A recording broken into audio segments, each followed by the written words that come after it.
अस्सलामुअलैकुम, कैसे हैं आप? मैं मोहम्मद आज़म। अच्छा, आज मैं आपको बनाना सिखाऊंगा रस, जिसे हम नॉर्मली पापे भी कहते हैं। और आपको बिल्कुल एक प्रोफेशनल रेसिपी दूंगा कि घर में किस तरह बना सकते हैं। प्रोफेशनल लोग भी इसको देखें, उनकी कोई मिस्टेक हो तो ज़रूर से इसको अपडेट करें। और कमेंट्स में ज़रूर बताइएगा कि आपको आज के जो है वो रेसिपी कैसे लगी। चलें स्टार्ट करें।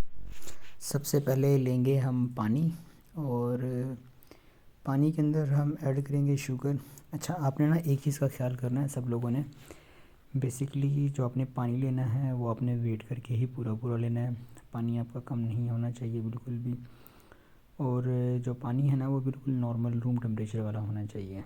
इस तरह नहीं है कि आप जो है ना पानी को गर्म कर लें, उबाल लें या बहुत ज़्यादा गर्म कर लें। सम टाइम हम देखते हैं कि जिसमें हम कह रहे होते हैं कि भाई नीम गर्म पानी जो है ना उसे कर लें, कुछ भी कर लें। तो इन चीज़ों का आपने ख्याल रखना है। पानी नॉर्मल जो टैप वाटर होता है, यानी कि टैप वाटर, और या रूम टेम्परेचर का, जो यानी कि रूम में रखा हुआ होता है ना वो वाला। अच्छा, अब जिस तरह सर्दियाँ हैं तो उसमें पानी को थोड़ा सा जो है ना वार्म होना चाहिए, माइनर सा वार्म। वार्म से मुराद अब ये नहीं है कि आप बिल्कुल गर्म कर लें। वार्म से मुराद ये कि अगर आप उसमें अपनी फिंगर डिप करें तो आपको वो जो है ना फ़ील हो कि वो गर्म है। ऐसा नहीं है कि आप जो है ना उसे उबलता हुआ पानी जो है ना कर लें। अच्छा, आपने पानी लेने के बाद करना क्या है, उसके अंदर आपने शुगर डालनी है। शुगर डालने के बाद आपने जो है ना उसे हैंड विस्क की मदद से आपने उसे अच्छे से मिक्स करना है। और इस चीज़ का आपने प्रॉपरली जो है ना ख़्याल करना है कि जो शुगर है वो प्रॉपर तरीके से उसमें मिक्स हो जाए। और ऐसा ना हो कि शुगर जो है ना उसमें रह रही हो और उसके बाद जो है ना आप उसको नेक्स्ट स्टेप पे चले जाएं। ऐसा बिल्कुल नहीं करना। ये रेसिपी बेसिकली मैं इसीलिए बनाता हूँ ताकि आप लोग जो है प्रोफेशनली इन चीज़ों को सीखें और आहिस्ता आहिस्ता जो है ना देखें कि इंडस्ट्री में काम बेसिकली होता किस तरह है। अब इंडस्ट्री में काम जिस तरह हो रहा होता है हम रूटीन में से कर रहे होते हैं, और सारी चीज़ें आप लोगों के लिए ही बनाते हैं ताकि आप लोग जो है इन चीज़ों का बेनिफिट लें। अब रस की रेसिपी इसीलिए बनाई थी मैंने। बेसिकली काफ़ी सारी रेसिपीज़ मैंने देखी, लेकिन मैंने रस की रेसिपीज़ नहीं देखी। रस की रेसिपीज़ नॉर्मली मिलती भी नहीं है, बहुत कम जो है ना लोग बनाते हैं। तो इसलिए मैंने सोचा कि आप लोगों के साथ ना ये वाली रेसिपी शेयर करूँ। अच्छा, जब आपने इसके अंदर शुगर को अच्छे से डिज़ोल्व कर लेना है ना, फिर आपने इसमें एग डालने हैं। अब एग आपने जब इसमें डालने हैं तो एग डालने के बाद इसे है ना हम उसी तरह अगेन मिक्स करेंगे अच्छे से। और कुछ रेसिपीज़ इस तरह की भी होती हैं कि उनके अंदर एग जो है ऐड नहीं होता, और कुछ रेसिपीज़ होती हैं जिनके अंदर एग ऐड होता है। अब इस चीज़ से आपने कंफ्यूज नहीं होना। अगर आपने कोई रेसिपी इस तरह की देखी है कि जिसके अंदर उन्होंने जो है ना एग ऐड किए हैं, और या कुछ रेसिपी आपने इस तरह की देखी है कि जिसमें आपने एग ऐड नहीं किए, तो आप ये सोचें कि ये क्या हो गया है, कि कौन सी रेसिपी फ़ॉलो करें, कौन सी रेसिपी फ़ॉलो ना करें। तो ये बेसिकली आपके अपने ऊपर डिपेंड करता है कि आपने कौन सी रेसिपी फ़ॉलो करनी है। लेकिन जो मैं आपको रेसिपी मैं बता रहा हूँ ये प्रोफेशनल रेसिपी है, बिल्कुल अथेंटिक रेसिपी है। और सारे स्टेप इसमें दिखाए गए हैं, स्टेप बाय स्टेप। और ये इसीलिए जो है ना इसको रेसिपी को हमने शॉर्टकट भी नहीं किया। सम टाइम होता है ना कि रेसिपी को सिर्फ शॉर्टकट कर लिया, चीज़ें मिक्सिंग प्रॉपर चीज़ें नहीं दिखाई जाती, और उसमें बस ये दिखा दिया जाता है कि भाई एक स्टेप में ये हुआ, दूसरे स्टेप में ये हुआ, तीसरे स्टेप में ये हुआ। ऐसा कुछ भी नहीं है। ये बिल्कुल प्रॉपर तरीके से जो है ना सारी की सारी रेसिपी जो है ना वो उसी तरह ही हम जो है ना इसको आपको दिखा रहे हैं, ताकि आप जब इसको देखें तो आपका कोई पॉइंट जो है ना रह ना जाए। नॉर्मली इस तरह ही होता है जब हम कोई रेसिपी देखते हैं तो उसके बाद जो है ना हमारे पॉइंट रह रहे होते हैं, जिसके अंदर ना हम कंफ्यूज होते हैं कि ये वाला स्टेप तो हमने देखा ही नहीं, इस वाले स्टेप में क्या हुआ होगा या उस वाले स्टेप में क्या हुआ होगा, क्या करना है क्या नहीं करना, किस तरह करें। तो फिर हम घर में रेसिपी बनाने से पहले सोच रहे होते हैं कि रेसिपी बनाई जाए या ना बनाई जाए। तो इसलिए जो है रेसिपी आपने पूरी ही देखनी है, क्योंकि लेंथी रेसिपी है। लेंथी इसलिए भी है कि इसके सारे स्टेप मैंने दिखाए हैं। मैं अगर इसमें इस तरह शॉर्ट कर लेता कि जस्ट कि इसमें जो है ना मैं जस्ट आपको ये सिर्फ चीज़ें दिखा रहा होता कि ये स्टेप एक इस तरह बन गया, एक उस तरह बन गया। तो इस तरह बेसिकली मैंने नहीं किया। ये इसीलिए नहीं किया कि आप जब मेरी वीडियो देखेंगे ना कंप्लीट वीडियो, तो आपके जितने भी क्वेश्चंस होंगे, जितने भी आपके इश्यूज़ होंगे ना, वो सारे के सारे इसमें सॉल्व हो जाएंगे। इसमें शुगर ऑलमोस्ट जो है ना डिज़ोल्व हो गई है, और एग भी इसमें सही से प्रॉपर डिज़ोल्व हो गए हैं। अब इसके बाद जो इसका स्टेप है ना नेक्स्ट, वो मैंने इसमें डाला है घी। अच्छा, मैं आपको बता दूं कि आपने इसमें घी ही यूज़ करना है। ऐसा नहीं है कि आप ये बोलें कि जी घी मैंने यूज़ नहीं करना है, मैंने ऑयल यूज़ करना है और या मक्खन यूज़ करना है। समटाइम हमारे माइंड में एक चीज़ आ रही होती है ना कि भाई हमने मक्खन के साथ एक रेसिपी बनानी है तो वो खाने में अच्छी होगी, बिल्कुल खाने में अच्छी होगी, लेकिन हर रेसिपी की हर चीज़ की एक कैटेगरी होती है, हमने उसके मुताबिक चलना है। अच्छा, अब उसको हमने एक बाउल को साइड पे रख देना है। फिर हमने मैदा लेना है, मैदे के अंदर हमने ईस्ट डालनी है और ईस्ट के साथ हमने ईका पाउडर डालना है। ठीक हो गया ना? आई होप कि यहाँ तक आपको ये रेसिपी समझ आ गई होगी। मैं एक दफ़ा आपको दोबारा रिपीट कर देता हूँ। फर्स्ट स्टेप के अंदर हमने एक बाउल लिया, उसके अंदर हमने पानी लिया, पानी के अंदर हमने शुगर डाली, चीनी यानी कि, और उसको अच्छे से हमने उसमें डिज़ोल्व कर लिया। जब वो चीनी अच्छे से उसमें डिज़ोल्व हो गई, फिर हमने उसके अंदर एग्स डाले। एग्स डालने के बाद हमने उनको अगेन जो है ना अच्छे से डिज़ोल्व किया। फिर जैसे ही अंडे उसमें अच्छे से डिज़ोल्व हो गए, फिर हमने उसके अंदर घी डाला। घी डालने के बाद हमने उसको मिक्स किया, मिक्स करके उसे एक साइड पे रख दिया हमने एक बाउल के अंदर। अब हमने क्या करना है, अगेन एक दूसरा बाउल लेना है। दूसरे बाउल के अंदर हमने मैदा लिया, मैदा लेके मैदे के अंदर हमने जो है ना ईस्ट डाली है, ईस्ट के साथ हमने ईका पाउडर डाला है। इन दोनों को डालने के बाद हमने क्या किया, इसको डाला मशीन के अंदर। मशीन के अंदर डालने के बाद वो जो हमारा पहला बाउल था जिसके अंदर हमने वो मिक्सचर बनाया था अपना पानी के साथ, जिसमें वाटर था, शुगर थी, एग्स थे, घी था, वो जो सारा मिक्सचर था वो हमने इसके अंदर डाल दिया। और इसमें डालने के बाद हमने मशीन को ऑन किया और ऑन करके जो है ना इसको मिक्सिंग कर रहे हैं। अच्छा, अभी एक सवाल आता है, क्वेश्चन, कि अगर हमारे पास घर में मशीन ना हो तो हम क्या करें? पॉसिबल है ना, क्योंकि सबके पास जो तो है ना घर के अंदर इस तरह प्रोफेशनल बड़ी मशीन नहीं होती। तो हमने क्या करना है, इसी तरह इसका जो मिक्सचर है फर्स्ट स्टेप वाला जो लिक्विड वाला था वो आपने रेडी कर लेना है। और सेकंड स्टेप वाला जो आपका मिक्सचर होगा, जिसके अंदर मिक्सचर कह रहा हूँ, जिसके अंदर यानी कि आपका ड्राई इंग्रेडिएंट है, जिसमें आपका मैदा हो गया और मैदे के साथ जो है ना आपके पास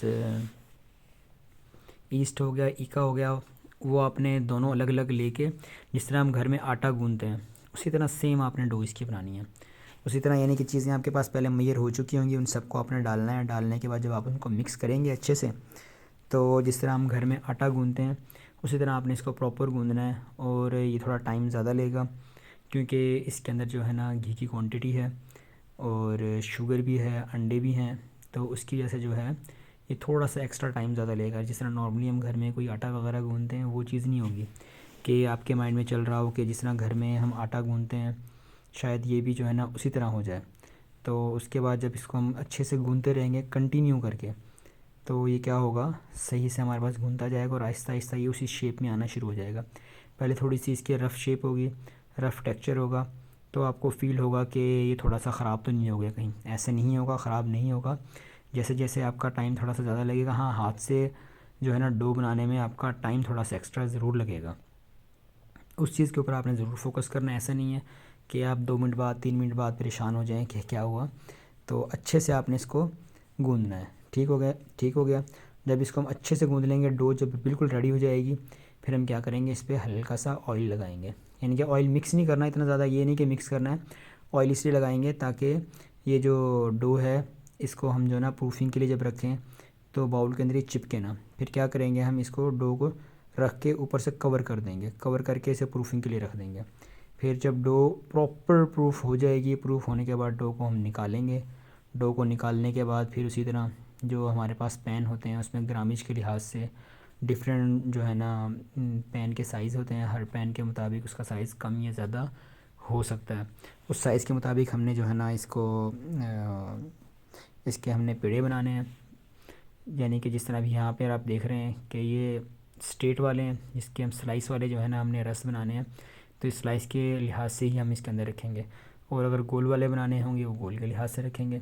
अभी जो है ना स्लाइस वाला हमने जो लेना है इसके डो, उस डो को अच्छे से जो है ना हमने गूंदना है, सेट करके इस तरह उसको राउंड शेप में बना के स्ट्रेट उसे लगा देंगे पैन के अंदर।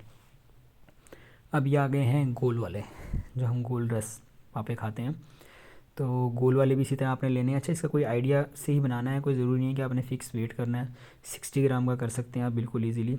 और बनाने के बाद इन सब को जो है ना हम रखेंगे प्रूफिंग के लिए, प्रूफर में प्रूफिंग के लिए रखेंगे। और ये देखें प्रूफिंग के लिए जो रखे थे इनका साइज़ जो है ना गेन हो गया है पहले से। पहले जिस तरह छोटे छोटे थे तो वो वाला साइज़ नहीं रहा इसका, ये प्रूफिंग के अंदर रखे हैं।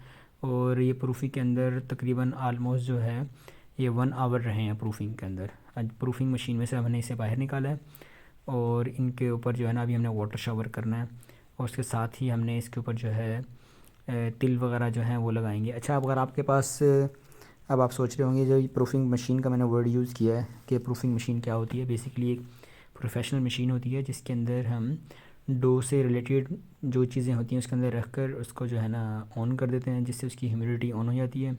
और होता क्या है कि वो हमारी ब्रेड जो है उसको प्रूफ करता है।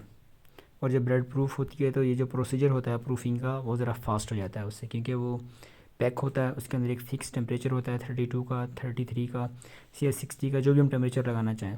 तो अभी मैंने इसको जो है इसके ऊपर जो फ़िक्स किया था 32 के टेम्परेचर के ऊपर मैंने जो है ना इसको सेट किया था।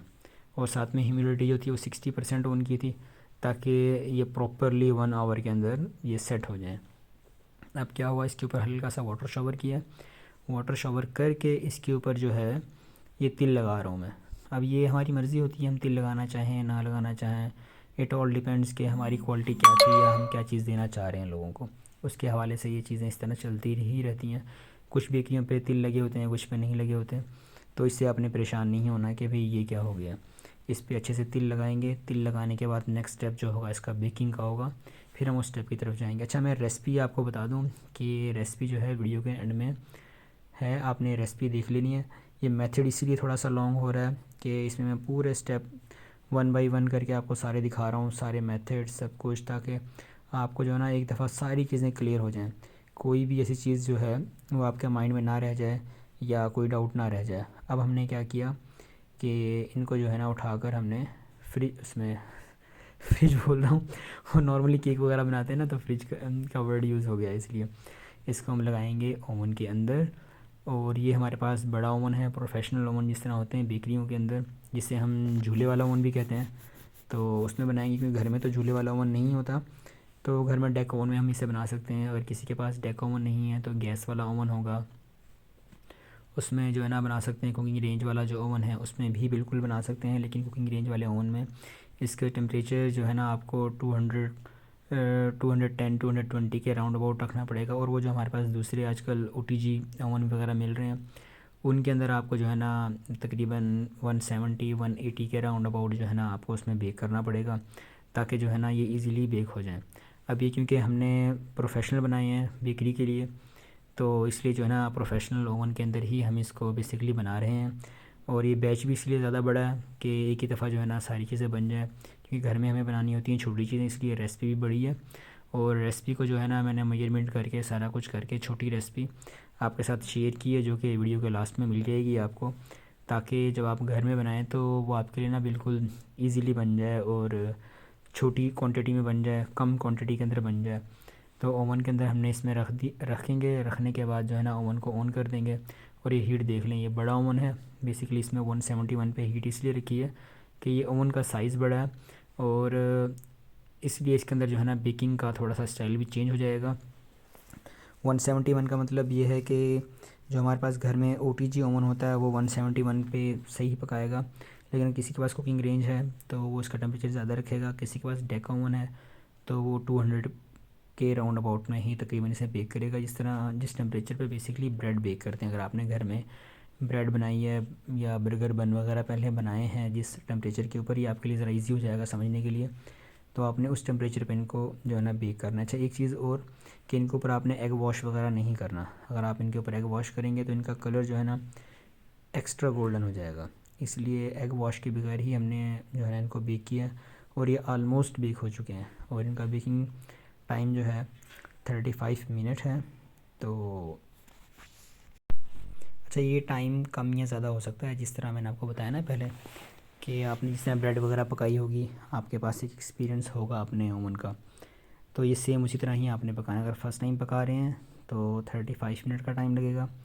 टाइम कम या ज़्यादा हो सकता है, ये मैं इसलिए बता रहा हूँ कहीं ऐसा ना हो कि आप मेरे टाइम के मुताबिक निकाल दें चीज़ें अपनी बाहर और वो चीज़ें ख़राब ना हो जाएं और आप कहें कि शायद मैंने आपको रेसिपी गलत बताई या आपको टाइम गलत बताया। जिस तरह भी हमने ओवन से बाहर निकाले ये राउंड वाले रस और उनको एक दफ़ा चेक किया कि क्या ये बेक हुए हैं नहीं हुए, तो इस तरह हम इनको चेक कर लेते हैं। अच्छा, अब क्योंकि कमर्शियल ओवन होता है तो इसमें से हम इजीली चीज़ें निकाल भी लेना, चीज़ें फील नहीं होती। तो आपने घर वाले ओवन के मुताबिक देख लेना। अब ये जो गोल वाले रस हैं ये रेडी हो गए हैं और इनको जो है ना हम ओवन से बाहर निकाल रहे हैं। और जो दूसरे वाले हैं स्लाइस वाले, उनको भी थोड़ा सा टाइम लगेगा, 1-2 मिनट और, तो वो भी रेडी हो जाएंगे। उसके बाद उनको भी हम इसी तरह सेम टू सेम बाहर निकालेंगे। अब ये बाहर निकाले हैं और इनको अब हम क्या करेंगे, कूल होने के लिए रखेंगे। अब आपने करना क्या है कि ये आपने ऑलमोस्ट